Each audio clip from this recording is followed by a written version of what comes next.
สบายดีมื้อนี้มาเกะกล่องซุ่มมาแต่ออสเตรเลียเนาะลูกสาวเพิ่นฝากมาให้เพิ่นสิมาลาวเพิ่นก็เลยฝากเครื่องมาก่อนน้ำยนต์เนาะค่าฝากทางอันน่ะไปอันน่ะทางเหนือกับทางยนต์มันลื่นกันแต่$30เนาะกล่องนี้ค่าฝากประมาณ$280เนาะคันว่าฝากมานำเหือแม่น250เพิ่นว่าลื่นกันแต่$30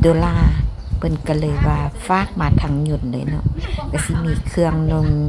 แล้วก็สิมีเครื่องสำอางเครื่องอาหารเสริมคอลลาเจนวิตามินซีเป็นพวกกัมมี่เนาะเพิ่นฝากมาให้แม่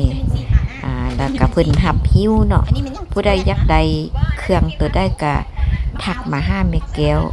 สิให้ลูกสาวหิ้วมาให้เนาะเพิ่นมาแล้วเพิ่นสิหิ้วมาเพิ่นมาก็มีหลายๆอันของอุสดีของแท้เนาะอันนี้ตรงมาจากอุสดีโดยเฉพาะเลยเพราะว่าลูกสาวเพิ่นอยู่พุ่นแล้วเพิ่นฮู้จักว่าตัวได้ดีบ่ดีหั่นนะเพิ่นก็เลยว่าซื้อมาให้แม่ใส่แม่ก็ได้ใส่นำลูกนี่แหละลูกฝากมาให้ตัวได้ดีๆเพิ่นก็ฝากมาให้แม่ก็ว่าโอ้บ่ฝากมาก็ได้แม่มีอยู่เพิ่นว่าอยากให้ใส่อยากให้แม่ได้ใส่ของดีๆเพิ่นก็เลยซื้อมาให้ก็ได้งามย้อนลูกสาวเนาะผู้ใดอยากได้ก็ทักมาเด้อเครื่องหิ้วหับหิ้วเนาะมีหลายอย่างผู้ใดอยากได้ตัวได้ก็ทักมาเครื่องลูกสาวเพิ่นสิเอามาเนาะอันนี้เป็นเซรั่มลูกแกะ3เส้น5มีแก้วใส่เบิด3-4อันแล้วหน้างามนี่ก็แม่นวิตามินซีเนาะใส่ดีแม่แก้วก็ใส่แต่เครื่องลูกสาวฝากมาให้แหละอันนี้แม่นนมผงอัดเม็ดเนาะกินดีเป็นแคลเซียมอันนี้ก็แม่นคอลลาเจนเป็นกัมมี่เนาะโดยแล้วก็อันนี้แม่นทาบำรุงเนาะใส่ดีเด้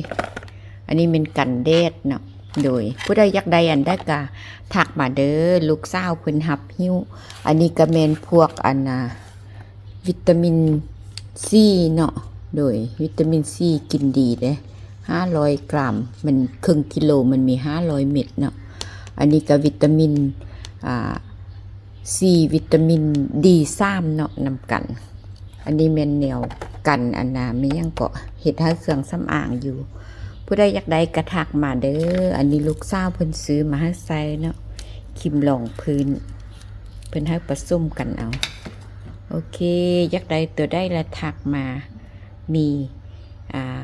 อยู่ออสเตรเลียเนาะเพิ่นสิมาวันที่10ปลายเดือน11นี่แหละผู้ใดอยากได้เพิ่นก็สิรับหิ้วมาให้โอเค